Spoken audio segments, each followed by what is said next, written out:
ప్రభువును రక్షకుడైన యేసుక్రీస్తు నామమున కల్వరి టీవీ చూస్తున్నటువంటి అందరికీ కూడా గ్రేసెస్ ప్యారడైజ్ మినిస్ట్రీస్ తరఫున శుభాభివందనాలు తెలియజేస్తున్నాను. ఎట్లా ఉన్నారు? క్షేమమే కదా? మరి వేసవకాలం వచ్చేసింది. చక్కగా మరి మీ యొక్క ఆరోగ్యాలు మీ చేతుల్లోనే ఉన్నాయి. మంచిగా ఆరోగ్యంగా ఉండండి. ఇంతకుముందు వారము ఒక మాట చెప్పాను. ఏమిటంటే దేవుని దగ్గరికి వచ్చినప్పుడు ఆయన ఏం కలుగు చేస్తానన్నాడు? సంతోషం కలుగు చేస్తానన్నాడు.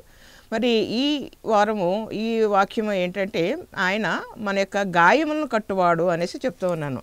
గాయములను మాన్పించేటువంటి వాడు, గాయములను కట్టివేసేటువంటి వాడు, స్వస్థపరచువాడు ఆయనే అనేసి ఇర్మియా రాసినటువంటి గ్రంథము 30వ అధ్యాయము 17వ వచనం చదువుతున్నాను. మరి బైబిల్స్ ఉన్నటువంటి వారు చక్కగా చూడండి. వారు ఎవరునూ లక్ష్య పెట్టని సియోననియు వెలివేయబడినదనియు నీకు పేరు పెట్టుచున్నారు. అయితే నేను నీకు ఆరోగ్యము కలుగజేసేదను, నీ గాయములను మాన్పెదను. ఇదే యెహోవా వాక్కు. నేను నీకు ఆరోగ్యమును కలుగజేసేదను, నీ గాయములను మాన్పెదను. నీ యొక్క గాయములను మాన్పుతాను, నీకు ఆరోగ్యాన్ని కలుగు చేస్తాననేసి ఇర్మియా ద్వారా దేవుడు సెలవిస్తూ ఉన్నాడు. ఎందుకంటే ప్రజలంతా కూడా ఎట్లా ఉన్నారనమాట? భయంకరమైనటువంటి గాయములు, శరీరానికి తగిలినటువంటి గాయాలు అంటే ఇతరులు కొట్టడం వల్ల అయ్యేటువంటి గాయాలు. కొట్టినప్పుడు మరి కత్తి తీసి కొట్టినప్పుడు చాలా యుద్ధాల్లో కానీ ఎక్కడైనా కూడా చాలా భయంకరంగా మరి అవన్నీ కూడా కట్ అవుతూ ఉంటాయి. కొన్నిసార్లు కాళ్ళు కానీ చేతులు కానీ కూడా తెగిపోతూ ఉంటాయి, విడిపోతూ ఉంటాయి. ఎన్నో రకరకాలైనటువంటి బాధలు వస్తూనే ఉంటాయి. మరి ఈ రోజుల్లో అయితే మనకి యుద్ధాలు జరుగుతున్నాయి. కానీ మనమున్న ఈ పరిస్థితుల్లో మన దగ్గర ఉన్న చోటన ఎట్లాంటి యుద్ధాలు ఏమి కూడా లేవు. దేవుడు మనకు శాంతిని, సమాధానాన్ని అనుగ్రహిస్తున్నాడు. అయితే మరి ఈ యొక్క శరీరానికి తగిలేటువంటి గాయాలు, కొంతమంది కొట్టేటువంటి దెబ్బల వలన, లేకపోతే అనుకోకుండా జరిగేటువంటి ప్రమాదాలు, యాక్సిడెంట్స్ వలన అనేక రకాలైనటువంటి గాయాలు తగులుతూనే ఉంటాయి. గాయము రేపవాడును నేనే అంటున్నాడు ప్రభు. గాయము రేపవాడును నేనే, గాయము కట్టువాడును నేనే అని సెలవిస్తున్నాడు. గాయము ఎప్పుడు రేపుతాడు అని కనుక మనం చూసుకుంటే ఆయనకి వ్యతిరేకంగా లేచినప్పుడు గాయాలని రేపుతూ ఉంటాడు. కాబట్టి మనకి ఎప్పుడైనా అట్లాంటి గాయాలు తగిలినప్పుడు లేదా ఏదైనా బాధలు వచ్చినప్పుడు మొట్టమొదటిగా ఇది ఎందుకు వచ్చింది అని మనం ఆలోచన చేసి, నేను దేవుని దగ్గర నుంచి దూరం జరిగిపోయినట్టున్నాను, దేవుని యొక్క మాటని నేను లక్ష్యము చేయకోకుండా నా యొక్క ఇష్టానుసారంగా జీవించడం వల్లనే కదా నాకు ఈ పరిస్థితి వచ్చింది. ఆయన ఉపదేశిస్తున్నాడు, ఆ ఉపదేశాలను మనం మర్చిపోయి నా యొక్క ఇష్టానుసారంగా తిరగడం వల్ల కదా నాకు ఈ గాయాలు తగిలినాయి అని మనం ఎప్పుడైతే గ్రహించుకొని దేవుని దగ్గరికి వచ్చినప్పుడు ఆయన ఏమంటున్నాడు అనమాట? మీ యొక్క గాయములను నేను కట్టువాడను నేనే అని సెలవిస్తున్నాడు. ఆరోగ్యమును కలుగు చేసేటువంటి వాడను నేనే. మీకు నేను మంచి ఆరోగ్యాన్ని ఇస్తాను. ఎప్పుడు ఇస్తాను అంటే మీరు నా దగ్గరికి వచ్చినప్పుడు. కొన్నిసార్లు ఇంకా ఎట్లా ఉంటాయంటే దేవునికి మహిమకరముగా ఉండడానికి కూడా కొన్ని పనులు జరుగుతూ ఉంటాయి. ఇక్కడ కనుక చూసుకుంటే ఈ యొక్క ఇర్మియా రాసినటువంటి ఈ యొక్క గ్రంథంలో మరి ఇజ్రాయేలీ ప్రజలు వీళ్ళంతా కూడా దేవునికి వ్యతిరేకంగా ఆయనను మర్చిపోయినప్పుడు వారి యొక్క జీవితాల్లో జరిగినటువంటివన్నీ కూడా వాటి గురించి ఆయన ప్రస్తావించడం, రాయడము కూడా జరిగింది. అవి శరీరానికి తగిలేటువంటి గాయాలు. మరి అపోస్తలుడైనటువంటి పౌలు ఆయన కూడా చెప్తూ ఉన్నాడు అనమాట. గాయముల గురించి కనుక చూసుకుంటే ఆయనకి ఎన్నిసార్లు గాయాలు తగిలినాయో, ఎన్ని దెబ్బలు తగిలినాయో మనం చెప్పలేము అనమాట. అన్ని రకాలుగా అన్ని గాయాలు, అన్ని దెబ్బలు ఆయనకి తగిలాయి. ఒకసారి ఆయన మరి ఒక ప్రాంతంలో వెళ్తూ ఉన్నారు. ఆయన, పౌలు, శీలలు ఇద్దరు కూడా వెళ్తూ ఉన్నారు. వారితో పాటు ఈ యొక్క అపోస్తల కార్యాలు రాసినటువంటి లూకా ఆయన కూడా ఉన్నాడు, వైద్యుడైనటువంటి లూకా. వీళ్ళంతా కూడా అక్కడ చక్కగా దేవుని యొక్క సువార్తను వాళ్ళు ప్రకటన చేస్తూ ఉన్నారు. ప్రకటన చేస్తూ ఉన్నప్పుడు వాళ్ళు ఆ యొక్క వీధిలో నడిచి వెళ్తున్నప్పుడు ప్రతిరోజు కూడా వారికి ఒక చిన్నది ఎదురవుతూ ఉంది. అది ఎట్లాంటిది అనమాట? అపవిత్రాత్మ చేత నింపబడినటువంటిది. అపవిత్రాత్మ కలిగినటువంటి ఆమె ఏం చెప్తుంది, ఏం మాట్లాడుతుందంటే అపోస్తల కార్యములు 16వ అధ్యాయము 17వ వచనము, 16వ అధ్యాయము 17వ వచనము. ఆమె పౌలును మమ్మను వెంబడించి ఈ మనుషులు సర్వోన్నతుడైన దేవుని దాసులు, వీరు మీకు రక్షణ మార్గమును ప్రచురించువారై ఉన్నారని కేకలు వేసి చెప్పాను. అపవిత్రాత్మలు, దెయ్యాలు ఇక్కడ అవి మాట్లాడుతున్నాయి. ఏమని మాట్లాడుతున్నాయి? వీరు సర్వోన్నతుడై కుమారులు. ఈ మనుషులు ఎవరన్నమాట? సర్వోన్నతుడైనటువంటి దేవుని దాసులు, వారి యొక్క కుమారులు. వీరు మీకు రక్షణ మార్గాన్ని తెలియజేయడానికి వచ్చారు. వీరు ఎందుకు వచ్చారు అనుకుంటున్నారు? రక్షణ మార్గానికి మీకు తెలియజేయడానికి, మిమ్మల్ని రక్షించడానికి వచ్చారు అనేసి వారు కేకలు వేసి చెప్తూ ఉన్నారు. ఇట్లాగా ఒకరోజు కాదు, 2 రోజులు కాదు, అనేక దినములు, అనేక మార్లు ఇది జరిగినప్పుడు మరి పౌలు ఆయన చూసి ఏం చేశాడనమాట, ఒకసారి అపవిత్రాత్మ పట్టినటువంటి పుతోను అనేటువంటి అపవిత్రాత్మ పట్టినటువంటి ఆ యొక్క చిన్నదానిని వారు మరలా ఎదురైనప్పుడు, ఆమె ఈ విధంగానే కేకలు పెడుతున్నప్పుడు పౌలు చెప్పినటువంటి మాట, ఈమెని పట్టి పీడిస్తున్న ప్రతి విధమైనటువంటి అంధకార శక్తులు, అపవిత్రాత్మలు నజరేయుడైన యేసు నామమున విడిచిపోవునుగాక అని ఎప్పుడైతే ఆయన గట్టిగా ఆజ్ఞాపించాడో, విడిచిపో అని ఎప్పుడైతే చెప్పి ఉన్నాడో, ఆమెను పట్టి పీడిస్తున్నటువంటి ఆ పుతోను అనేటువంటి అపవిత్రాత్మ, దురాత్మ, ఆ యొక్క దెయ్యము ఆ యొక్క చిన్నదానిని విడిచిపెట్టి వెళ్ళిపోయింది. ఆ చిన్నది ఏం చేస్తుందన్నమాట, ఆ అపవిత్రాత్మ నిండినటువంటి ఆమె చేస్తున్నటువంటి పని కనుక చూసుకుంటే, ఆమె ఎప్పుడు కూడా చేసేటువంటిది ఏంటంటే సోది చెప్తూ ఉండేది. సోది మాటలు అంటారు కదా, అది చెప్తా, ఇది చెప్తా, జరగబోయేది చెప్తా, జరుగుతున్నది చెప్తా అని చెప్తూ మొదలు పెడతా ఉంటారు. అది పెట్టండి, ఇది పెట్టండి, 100 రూపాయలు పెట్టండి, 200 పెట్టండి, 4 కేజీలు బియ్యం పెట్టండి అని మధ్యలో చెప్తానే ఉంటారు.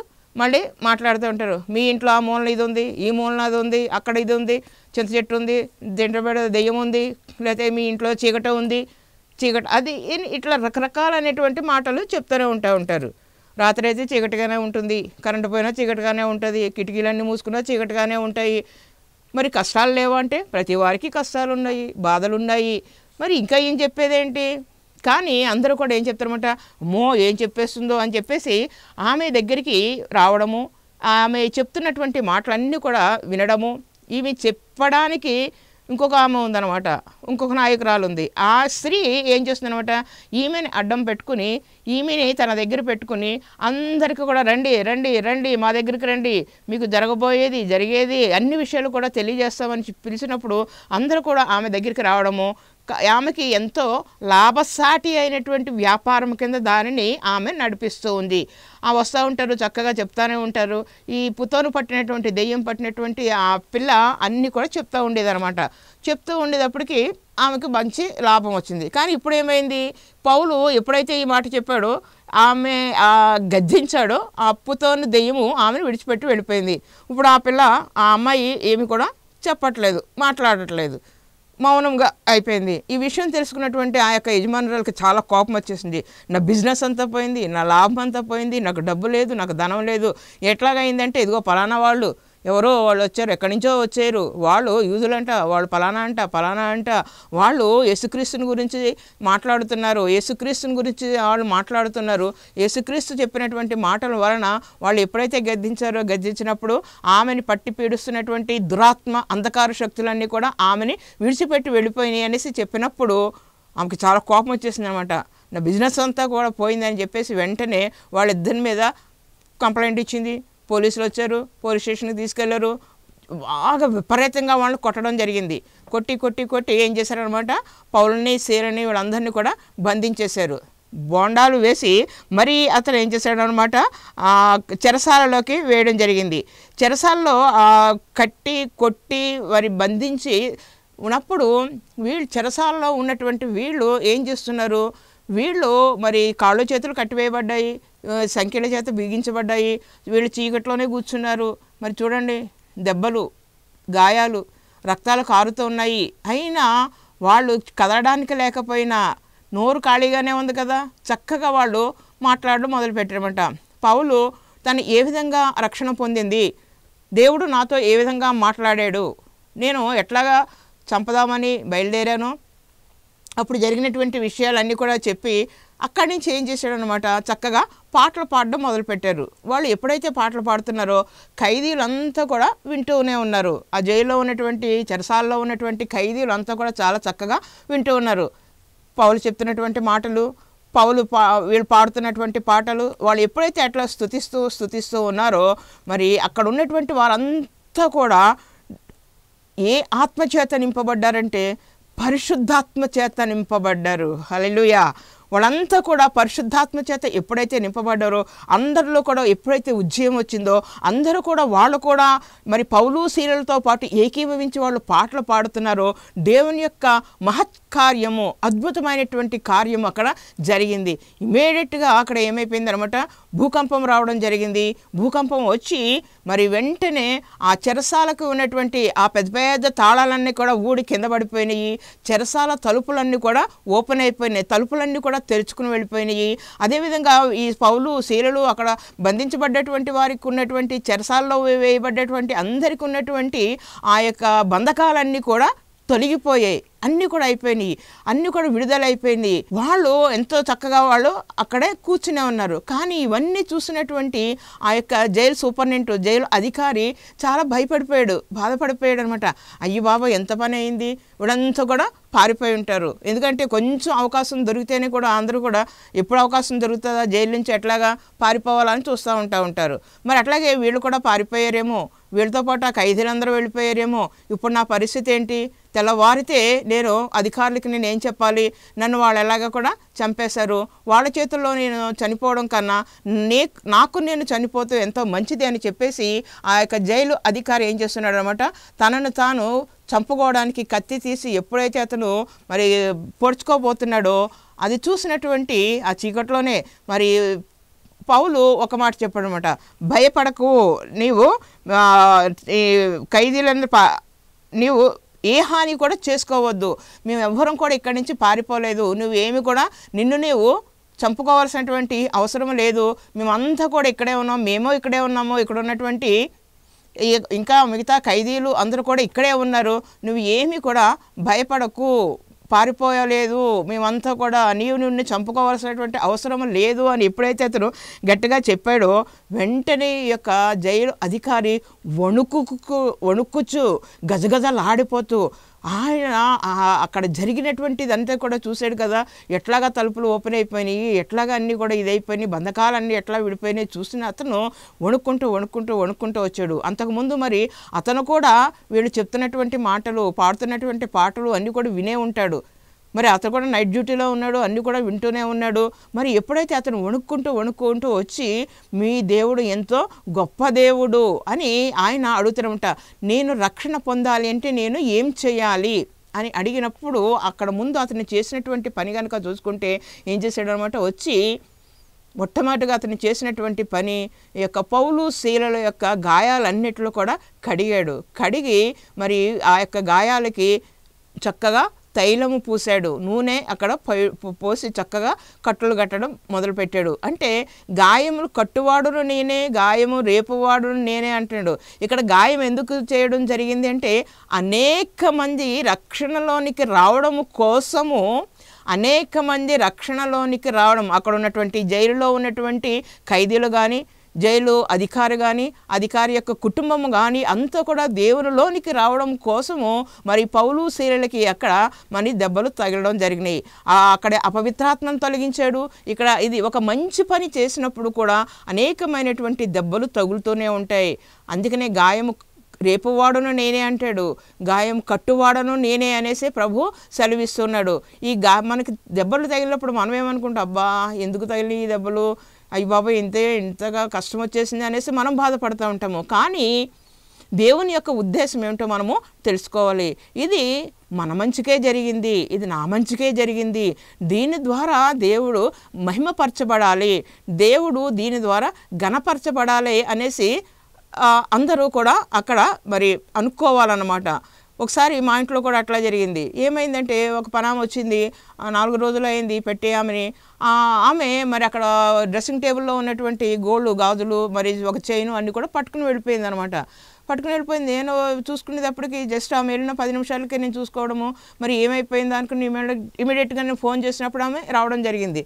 వచ్చితే నేను అన్నాను, నువ్వు గాజులు అవి తీసావేమో, తీస్తే మరి గోల్డ్ ఇచ్చేసేయమ్మా, ఒకవేళ నీకు కనపడించిందేమో, మరి నేను చిన్న పర్సులో పెట్టాను అవన్నీ అని చెప్తే, అబ్బా నాకేం కనిపించలేదమ్మా, నేనేం చూడలేదమ్మా అని మళ్ళీ ఏమందనమాట, తుడిచినప్పుడు ఇల్లు క్లీన్ చేసినప్పుడు చీపురుతోటి అది వెళ్ళిపోయిందేమో, బయటికి చెత్తలోకి వెళ్ళిపోయిందేమో, చెత్త డబ్బాలో చూస్తానని చూసి నేను కూడా చూశాను, అక్కడ ఏమీ లేదు. ఏమీ లేకపోతే నేను లోపలికి వచ్చాను. నేను లోపలికి రాగానే ఆమె ఏమందనమాట, అమ్మ దొరికింది పర్సు అంది. చూసేటప్పటికి దాంట్లో గాజులే ఉన్నాయి, ఇంకొక చైన్ లేదు. ఏమైంది అప్పుడు నాకు డౌట్ వచ్చింది. అప్పటి వరకు కూడా నేను ఆమె తీసుకున్నదని ఏమాత్రం కూడా అనుకోలేదు. సర్లే నాకు చేత్తో పట్టుకున్నాను, మీ ఆయనకి ఫోన్ చేయలేదు, నువ్వు ఎవరికి ఫోన్ చేసావు, ఫోన్ చేసి ఆ చైన్ కూడా ఇచ్చేసేమని చెప్తావు అని చెప్తే ఆమె ఏమి కూడా మాట్లాడతలేదు. అబ్బాయి నేను తీయలేదని, నా మీద ఒకటి అంటది, నా పిల్లల మీద ఒకటి అంటది, ఇంకా నా భర్త మీద ఒకటి, ఎన్ని రకరకాల ఓట్లు పెట్టుకుంటుందో అన్నీ పెట్టుకుంటూనే ఉంది. నేనైతే ఇంకేం మాట్లాడలేకపోతున్నాను, ఏం చేయాలో అర్థం కావట్లేదు. ఆమె దొంగదని నేను ఎప్పుడు అనుకోలేదు. ఎట్టి పరిస్థితుల్లో ఆమెను ఒక్క మాట కూడా నేను అనలేదు. ఏమి అనలేనటువంటి పరిస్థితుల్లో అందరూ రావడము, ఆమెను గట్టిగా గద్దించడంతో మరి ఎప్పుడైతే అట్లా జరిగిందో వాచ్మెన్ వచ్చాడు. వాచ్మెన్ వచ్చిన తర్వాత అతనితో మాట్లాడినప్పుడు ఆమె చెప్తుంది అనమాట, నేనే తీశాను కాబట్టి నేను ఇచ్చేస్తాను, ఒక్క 5 నిమిషాలు నన్ను బయటికి విడిచిపెట్టండి అనేసి చెప్తుందనమాట. అమ్మో నిన్ను విడిచిపెడితే నువ్వు మరి ఏమాత్రం కూడా తిరిగి రావు అనేసి చెప్పి మేము ఏం చేసాం అనమాట, అందరం కూడా కలిసి వెళ్తే మొత్తానికి వెళ్తే 1 గంట సేపు 2 గంటలు తిప్పి ఆ యొక్క చైన్ కూడా ఇవ్వడం జరిగింది. అందరూ అన్నారన్నమాట, ఏమన్నారంటే ఒక చిన్న వస్తువు పోతేనే దొరకదు, అందులో బంగారం పోతే అసలు రానే రాదు, మరి అట్లాంటిది మీకు మీ దేవుడే మీకు ఇచ్చాడు. మీరు ప్రార్థన చేస్తూ ఉంటారు, దేవుని యొక్క వాక్యాన్ని ప్రకటన చేస్తూ ఉంటారు, దేవుడు మీ పట్ల ఎంతో గొప్ప కార్యాన్ని చేశాడు అనేసి అపార్ట్మెంట్లో ఉన్నటువంటి వారందరూ కూడా దేవుని మహిమపరచడం జరిగింది. హల్లెలూయా. అంటే మనము ఒకసారి పోతూ ఉండొచ్చు, పోయినంత మాత్రాన మనం దాని గురించి బాధపడవలసినటువంటి అవసరము లేదు, భయపడవలసినటువంటి అవసరం లేదు. దొరికింది కదా అని సంతోషము కన్నా కూడా దేవుని యొక్క కార్యము, అదేవిధంగా అనేక మంది దేవునిని చక్కగా వాళ్ళు ఘనపరచడము, అన్యులు తెలియనటువంటి వాళ్ళు చూస్తూనే ఉంటారు, రోజు చక్కగా బైబిల్ ఇచ్చుకుని వెళ్ళిపోతూ ఉంటుంది, ఎప్పుడు చూసినా ఎక్కడికంటే ప్రార్థన కంటూ ఉంటారు, ఎప్పుడు చూసినా సువార్త కానీ చెప్తూ ఉంటారు, అనుకుంటూ ఉంటారు, వెనకాల నవ్వుకుంటూనే ఉంటారు. అయినా కూడా మరి ఇంత కార్యం జరిగిందంటే అది దేవుని యొక్క మహిమ కోసమే. అంటే మనకి శ్రమలు వచ్చినాయి అంటే ఆ శ్రమలు దేని గురించి అనమాట, గాయము రేపువాడును నేనే, గాయము కట్టువాడును నేనే అనేసి అని చెప్తూ ఉన్నాడు. నిజమే, ఇక్కడ అపోస్తులైనటువంటి పౌలుకి దెబ్బలు తగలడం వల్ల కనుక చూసుకుంటే అక్కడ ఎంతమంది అక్కడ రక్షించబడ్డారో మనకి అర్థమవుతూనే ఉంది. ఇది శరీరానికి తగిలినటువంటి గాయము కట్టువాడు ఆయనే. కాబట్టి మనం దేని గురించి కూడా భయపడవలసినటువంటి అవసరం లేదు. మనం ఎప్పుడైతే దేవునికి దగ్గరగా ఉంటామో, దేవునితో పాటు మనం ప్రతి విషయాన్ని కూడా దేవునితోటి మనం పంచుకుంటున్నప్పుడు దేవుని యొక్క కృప మనము పొందుకోవడం జరుగుతూ ఉంటుంది. ఇది శరీరానికి తగిలేటువంటి దెబ్బలు కొన్ని ఉంటాయి, అవి మనసుకు తగిలేటువంటి దెబ్బలు అనమాట. మనసుకు ఎట్లా తగులుతూ ఉంటాయంటే, మనం అనుకుంటారు కదా, నేను ఎవరిని కూడా చంపట్లేదు అనేసి అనుకుంటూ ఉంటారు. చంపట్లేదు అంటున్నారు, కానీ ఇంకో అంటారు, నేను ఒక్క మాట అన్నానంటే చాలు అవతలోడు చనిపోతారు అనేసి చెప్పడం జరుగుతుంటుంది. నిజమే, ఈ రోజుల్లో కనుక చూసుకుంటే అనేక మంది ఆత్మహత్యలు చేసుకోవడానికి, సూసైడ్స్ చేసుకోవడానికి కారణం ఏంటి అనుకుంటే, మరి చదువుకుంటున్నటువంటి స్టూడెంట్స్, విద్యార్థులు మేము సరిగా చదవలేకపోతున్నాము అని చెప్పి మార్కులు తక్కువ వచ్చాయని, లేకపోతే ఎవరో ఏదో అంటున్నారనేసి వాళ్ళు ఏం చేస్తున్నారు, వాళ్ళే మరి ఆత్మహత్యలు చేసుకోవడము జరుగుతూ ఉంటుంది. ఎందుకు జరుగుతుందంటే పక్క వాళ్ళు హేళన చేస్తున్నారు. 24 గంటలు పుస్తకాలు పురుగులాగా చదువుతూనే ఉంటావు కదా, ఏ మార్కులు వచ్చినాయి నీకు, ఏమీ రాలేదు కదా అంటారు. అనగానే అవతల వాళ్ళు ఏమనుకుంటారంటే, అయ్య బాబోయ్ నాకు పరీక్షలు వచ్చేస్తున్నాయి, మరియు నాకు మార్కులు రావేమో, నేను పాస్ అవ్వలేనేమో అనేసి భయంతో వీళ్ళు ముందే ఆత్మహత్యలు చేసుకోవడం జరుగుతుంటుంది. ఇంకా అనేక మంది అనమాట రకరకాలైనటువంటి మాటలు, బంధువుల్లో కానీ మరి లేకపోతే భార్యాభర్తల మధ్యలో కానీ ఇట్లాంటి మాటలు ఎక్కువగా అవుతున్నాయి. అందుకని యాకోబు పత్రికలో అక్కడ మనకు ఒక మాట కనిపిస్తుంటుంది. యాకోబు రాసినటువంటి పత్రిక 3వ అధ్యాయంలో కనుక చూసుకుంటే 3:6 వచనంలో కనుక చూసుకుంటే, నాలుక అగ్నియే నాలుక మన అవయవములో ఉంచబడిన పాప ప్రపంచమై సర్వ శరీరమునకు మాలిన్యము కలుగు చేయొచ్చు. సర్వ శరీరమునకు మాలిన్యమును కలుగు చేయొచ్చు. ప్రకృతి చక్రమునకు చిచ్చుపెట్టును, అది నరకము చేత చిచ్చుపెట్టును. దేని చేత చిచ్చుపెడుతుందంట? నరకము చేత. అంటే నేను ఒక మాట అన్నాడంటే పడి చావాల్సిందే అంటాడు. ఎన్ని రకరకాలైనటువంటి మాటలు అన్నమాట. కత్తుల్లాంటి మాటలు, హృదయంలో దూసుకుపోయేటువంటి మాటలు. ఆ మాటలు విని అవతల వాళ్ళు ఇంకా అసలు తట్టుకోలేనటువంటి పరిస్థితి, ఎంతో భయంకరమైనటువంటి పరిస్థితి. మొన్న ఒక అమ్మాయి ఫోన్ చేసి చెప్తా ఉంది, అమ్మా నేను చనిపోవాలనుకుంటున్నాను అంటే. ఏమ్మా ఏమైందంటే, అందరూ నన్ను అసహించుకుంటున్నారు, నాతోటి ఎవరు కూడా సరిగా ఉండట్లేదు, నన్ను ఎవరు కూడా ప్రేమించట్లేదు, నన్ను చాలా ఇది చేస్తున్నారు, నన్ను చాలా విసిగించేస్తున్నారు, నేను చచ్చిపోవాలనుకుంటున్నాను అనేసి ఆమె చెప్పింది. నువ్వు ప్రార్థన చెయ్యమ్మా అంది. అమ్మా, దేవుని యొక్క సేవకులు, దైవజనులు చనిపోమని ఎప్పుడు కూడా ఎవరు కూడా ప్రార్థన చేయరు. ఎందుకంటే మన దేవుడు జీవము ఇచ్చేటువంటి దేవుడు, జీవము కలిగినటువంటి దేవుడు. జీవించడానికి, మంచిగా జీవించడానికి, సుఖముతోటి, సంతోషంతోటి, ఆనందంతోటి జీవించడానికి ఆయన మనల్ని కలుగు చేశాడు. అంతేగాని చంపడం గురించి కాదు కదా అనేసి ఆమెకి చాలాసేపు నచ్చచెప్పడం జరిగింది. మరి ప్రార్థన చేసినప్పుడు ఆమె ధైర్యాన్ని పొందుకుంది. నిజమే, చాలామంది ఇతరులు చెప్పేటువంటి మాటల వలన, వాళ్ళు అనేటువంటి మాటల వలన ఏమైపోతూ ఉంటారన్నమాట, బాధపడిపోతూ ఉంటారు. ఎంతగా అంటే హృదయం అంతా కూడా వేదనతోటి నిండిపోతూ ఉంటుంది. ఒక చిన్న అగ్ని, ఒక చిన్న కణము, ఒక చిన్న నిప్పు కణము ఏమవుతుందన్నమాట, మహా అరణ్యాలనే తగలబెట్టేస్తుంది. ఈ సంవత్సరము 2025 సంవత్సరం మొదటి అంటే జనవరి 1st వీక్లోనే మనం అంతా కూడా చూసాము. అమెరికాలో, కాలిఫోర్నియాలో కనుక చూసుకుంటే ఎన్ని వేల హెక్టార్ల భూమి, అడవి కాలిపోయిందో మనందరికీ కూడా తెలుసు. ఎక్కడో పర్వతాల మీద ఉన్నటువంటి ఆ అడవులన్నీ కూడా కాలి బూడిదైపోవడానికి కారణం ఏంటంటే ఒక చిన్న నిప్పు రవ్వ మాత్రమే. మరి కోటీశ్వరులంతా కూడా కట్టుబట్టలతో పరిగెత్తుకున్నటువంటి పరిస్థితి. అంటే ఇక్కడ ఇప్పుడు మా యొక్క నాలుకను కూడా దేంతోటి ఆయన చెప్తున్నాడంటే అగ్ని చేత చెప్తూ ఉన్నారు. ఆ యొక్క అగ్ని ఒక్క మాట అన్నారంటే అవతల వాళ్ళు అనమాట, ఇంకా ఆ మాటలు పట్టుకుని వారి యొక్క జీవితకాలం అంతా, వాడికి మొత్తం అంతా కూడా షుగర్ డౌన్ అయిపోతూ ఉంటుంది, బీపీ డౌన్ అయిపోతూ ఉంటుంది. ఇంకా హాస్పిటల్ చుట్టూరు తిరగడము, ఏంటంటే బాధ, చింత, వేదన, కష్టము, ఇవన్నీ కూడా వాళ్ళలోకి మనకి కనిపిస్తూ ఉంటాయి. కాబట్టి మనము నోటితోటి మాట్లాడేటువంటి ఆ యొక్క గాయములు, ఆ యొక్క గాయాలని మనము మరి ఇతరులకి రేపకోకుండా ఉండాలి.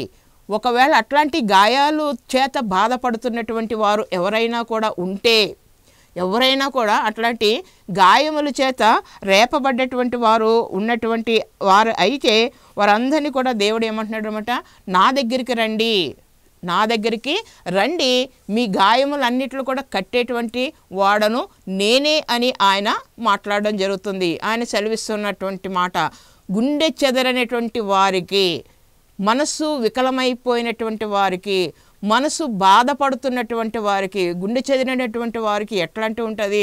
గుండె అంటే మనకు ఉన్నటువంటి హార్ట్, ఆ హార్ట్ కాదు, హృదయము చెదిరినటువంటి వారికి ఎట్లాగా ట్రీట్మెంట్ కావాలి, ఎక్కడ మెడిసిన్స్ దొరుకుతాయి, ఇవన్నీ కూడా మనం ఆలోచన చేసుకుంటే మన ప్రభు అయినటువంటి యేసుక్రీస్తు వారి దగ్గరనే గుండె చెదిరిన వారిని ఆయన ఆదరించేటువంటి దేవుడు. ఆయన తన యొక్క మరి చక్కటి బలమైనటువంటి రెక్కల కింద మనకి భద్రత కలిగి చేసేటువంటి దేవుడు యేసయ్య మాత్రమే. శారీరకమైనటువంటి శ్రమలు రావచ్చు, గాయాలు రావచ్చు, ఎన్నో దెబ్బలు తగులుతూ ఉండవచ్చు.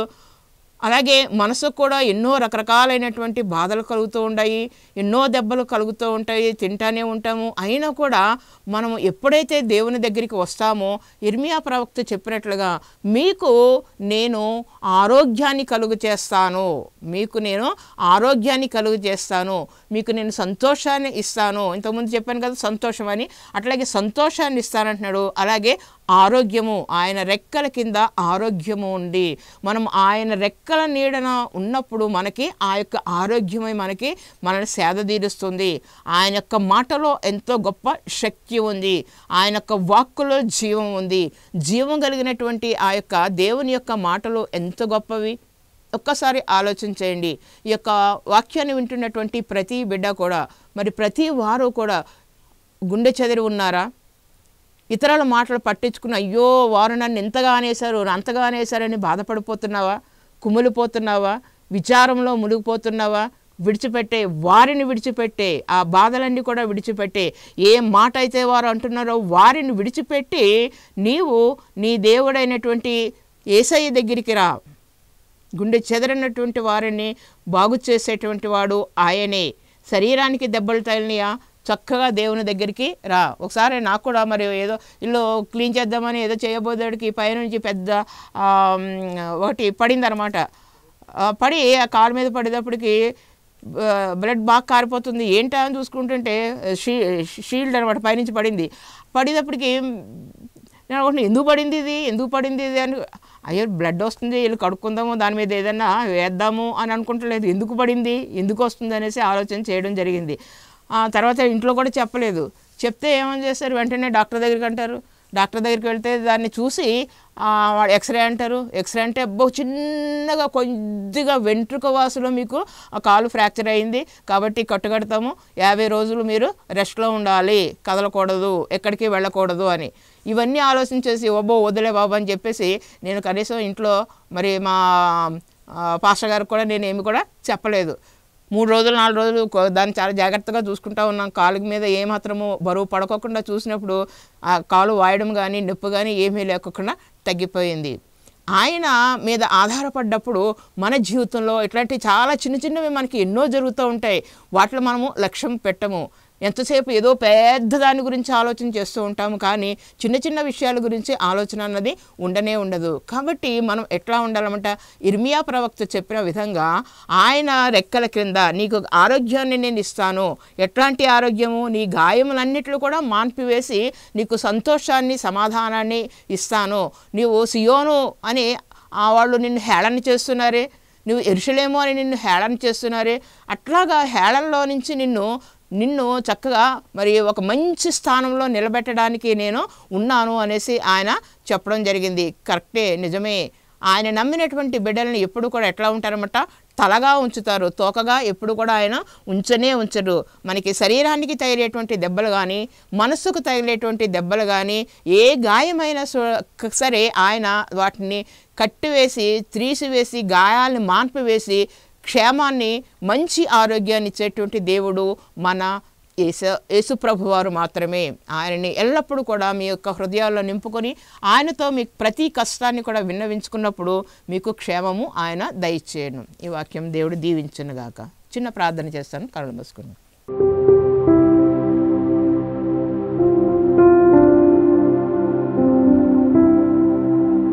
సకలాశిష్యులకు కారణభూతుడైన మా దేవానికే వందనాలు, స్తుతులు, స్తోత్రాలు తండ్రి. అవును ప్రభా, గాయము రేపువాడని నేనే అంటున్నా తండ్రి. గాయము ఎందుకు రేపుతారు అని గనక మేము ఆలోచన చేసుకుంటే, త్రోవ తప్పినప్పుడు, త్రోవ విడిచినప్పుడు, మిమ్మల్ని విసర్జించినప్పుడు ప్రభా మరినైనా అనేక రకాలైనటువంటి గాయాలు తగులుతూ ఉంటాయి. అవి శరీరానికి కానీ మనసుకు కానీ ప్రభా మరినైనా ఎవరైతే ఈ యొక్క విషయాన్ని గమనించుకొని వాటిని విడిచిపెట్టి తిరిగి నీ దగ్గరికి వస్తారో వారందరికీ కూడా క్షేమాన్ని ఇస్తానని వాగ్దానం చేస్తున్నటువంటి మా దేవా మీకే వందనాలు తండ్రి. మనసుకు కలిగినటువంటి కష్టం నుంచి కూడా ప్రభా మరినైనా మీరు తొలగించి వేసి క్షేమకరమైనటువంటి మనస్సుని మరి ఎంతో ఆరోగ్యాన్ని ఇస్తానని వాగ్దానం చేస్తున్నటువంటి మా దేవా మీకే వందనాలు తండ్రి. వాక్యం వింటున్న ప్రతి బిడ్డకు కూడా అట్లాంటి క్షేమాన్ని, అట్లాంటి ఆరోగ్యాన్ని దయచేయవలసిందిగా త్వరలో రానున్న మా ప్రభువైన యేసుక్రీస్తు నామమున మిక్కిలి వినయంతో బ్రతిమాలి వేడుకుంటున్నాం తండ్రి. ఆమెన్.